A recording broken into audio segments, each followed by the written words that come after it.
आज हम लोग पढ़ने वाले हैं क्लास 10 के सारे फॉर्मूला एक साथ और एक ही वीडियो में। चलिए देखते हैं। H C F A B multiply by LCM A B is equal to A into B. A और बी पॉजिटिव इंटीजर्स नंबर होंगे। Sum of zeros is equal to alpha plus beta बराबर minus B upon A. Sum of zeros ये condition है quadratic equation के लिए जहाँ पे दो जीरोस मतलब अल्फ़ा और बीटा ज़ीरो हैं तो उनका जो सम होगा वो बराबर माइनस बी अपॉन ए होगा।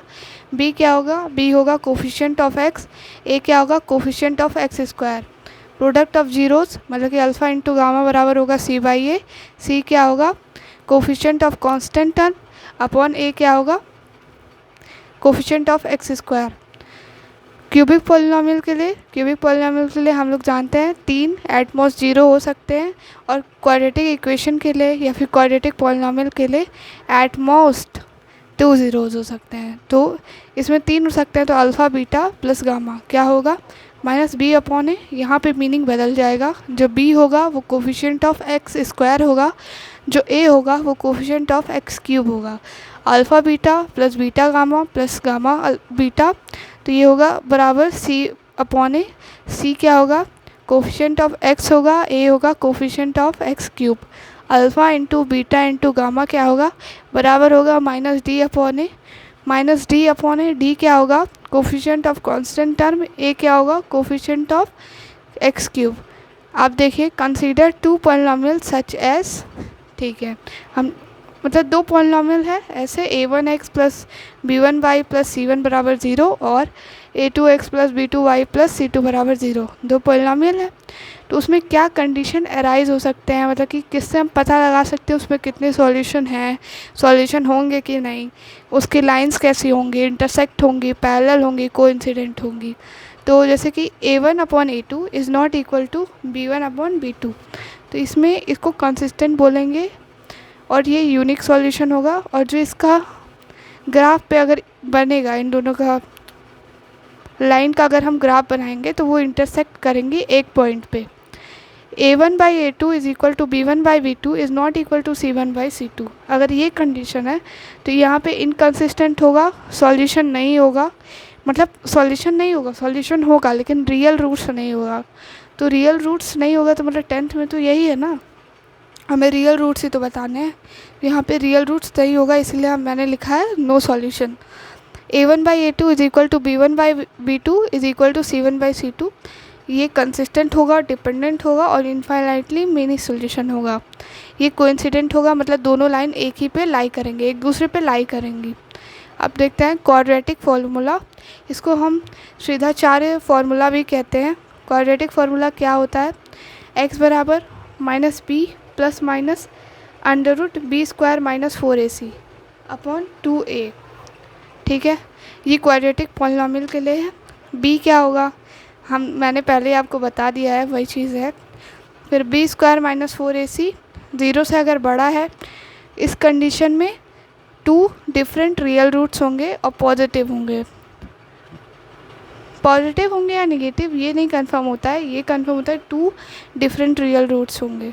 रियल रूट्स मतलब कि रियल नंबर होंगे, yes. B square minus 4ac बराबर 0 होगा तो इसमें सेम रूट होगा, टू सेम रूट या फिर बोल सकते हैं सिंगल रूट होगा। बी स्क्वायर माइनस 4ac अगर 0 से छोटा है तो यहाँ पे नो रियल रूट्स होंगे, मतलब कोई भी रियल रूट नहीं होगा। अब अरिथमेटिक प्रोग्रेशन से सवाल देखिए हम सारे चैप्टर का लेके चल रहे हैं, जैसे कि ये रियल नंबर्स, ये क्वाड्रेटिक, ये पॉलिनॉमियल्स का है, यहीं फिर क्वाड्रेटिक इक्वेशन का ये है, फिर उसके बाद ये लीनियर इक्वेशन इन 2 वेरिएबल्स का है। ये सारे चैप्टर्स का हम कवर कर रहे हैं। तो ये अरिथमेटिक प्रोग्रेशन का है। a-nth टर्म क्या होगा? a-nth term is equal to a plus n minus 1 into D, जहाँ पे a फर्स्ट टर्म है, d कॉमन डिफरेंस है। लास्ट टर्म क्या होगा? Last term is equal to a plus n minus 1 into D. Sum of nth term क्या होंगे? बराबर n by 2 multiply by 2a plus n minus 1 into D. S N का एक और formula है n by 2 a plus L. a plus L कहीं और से नहीं यहीं से आया, जैसे कि ये a plus n minus 1d होता है, ये अलग कर लीजिए, ये अलग कर लीजिए तो a आ गया और ये पूरा टर्म क्या हो गया? l हो गया, तो यहीं से आ गया। तब नेक्स्ट देखते हैं कितने और फार्मूलाज हैं।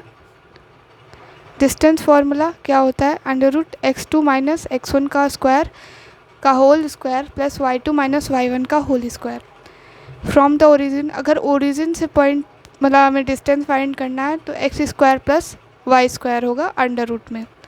ठीक है। सेक्शन फार्मूला क्या होता है, m1x2 plus m2x1 upon 2 comma m1y2 plus m2y1 upon 2।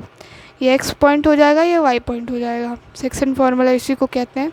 Mid point से अगर हमें पता करना है तो x1 plus x2/2 comma y1 plus y2/2, ये हो जाएगा मिड पॉइंट से। ठीक है, ये हमारा कोऑर्डिनेट ज्योमेट्री के फार्मूला हो गए। उसके बाद ट्रिग्नोमेट्री में देख लेते हैं। Sine A is equal to perpendicular by H, cos A is equal to base by hypotenuse, tan A is equal to perpendicular by base, cosec A is equal to 1 by sine A, मतलब कि इसका opposite p by H है, h by p हो जाएगा, hypotenuse by perpendicular. Sec A is equal to 1 upon cos A, hypotenuse upon base, इसका opposite. Cot A is equal to 1 upon tan A, base upon perpendicular, इसका opposite. मैं आपको इसका trick भी बता देती हूँ याद करने का। ठीक है, मैं लिख के बता देती हूँ अपने पेपर पे। पंडित बद्री प्रसाद हरी हरी बोल। तो इसमें जैसे कि p बाई एच हमारा p बाई एच साइन ए के लिए हो जाएगा, b बाई एच कॉस ए के लिए हो जाएगा, p बाई बी tan ए के लिए हो जाएगा। ठीक है, ऐसे हो जाएगा। और इसमें इसका अपोजिट कर लेंगे तो सबका कॉस ए के सेक ए कॉट ए का पता चल जाएगा। ये मेरी ट्रिक थी जो मैंने आपको बताई। ठीक है, साइन अब हम देख लेंगे कुछ इम्पोर्टेंट मतलब वो फार्मूला ट्रिग्नोमेट्री के। Sine square A plus cos square A is equal to 1, sec square A minus tan square A is equal to 1, cosec square A बराबर मतलब is equal to 1 plus cot square A. इन दोनों में ध्यान रखना है एक चीज़ कि इसमें जो एंगल ए है ना, वो क्या होना चाहिए, वो 0 के बराबर हो सकता है, 0 से बड़ा होना चाहिए। और एंगल ए 90 डिग्री से बराबर होना चाहिए या उससे छोटा होना चाहिए। ठीक है, बस इसी पे ये जो है, ये जो फार्मूला है ये लागू होगा। चलिए, ये हमारे ट्रिग्नोमेट्री के सवाल हो गए। अब हम देखते हैं अब हम देख रहे हैं सर्कल के सवाल। सर्कल के फार्मूला। ये हमारे ट्रिग्नोमेट्री के फार्मूला होगा, ये सर्कल के फार्मूला पढ़ रहे हैं। Length of an arc of a sector के आर्क के लेंथ के बारे में θ/360 इंटू 2πr। थीटा क्या होगा, थीटा वो एंगल होगा जहाँ पे मतलब मिल के जो दो करस्पॉन्डिंग लाइंस होगी वो मिल के जो एंगल बना रहे होंगे इसी को थीटा बोलेंगे। एरिया ऑफ ए सेक्टर का एरिया बराबर θ/360 into πr²। Area of a segment of a circle बराबर होगा area of corresponding sector minus area of corresponding triangle. ठीक है, ये इंपॉर्टेंट फार्मूला है, इससे सवाल अक्सर आता है। फिर अब हमने सर्कल के सवाल देख लिए। अब हम पढ़ेंगे स्टैटिक्स के फार्मूला। हमने फार्मूला देख लिया सर्कल के, अब हम स्टैटिक्स के फार्मूला पढ़ेंगे। तो डायरेक्ट मेथड मतलब कि मीन निकालने का डायरेक्ट मेथड होगा sum of fi xi upon sum of fi।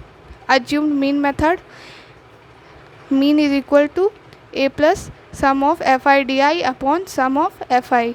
Step deviation method, x is equal to a plus fi sum of fi ui upon fi into h।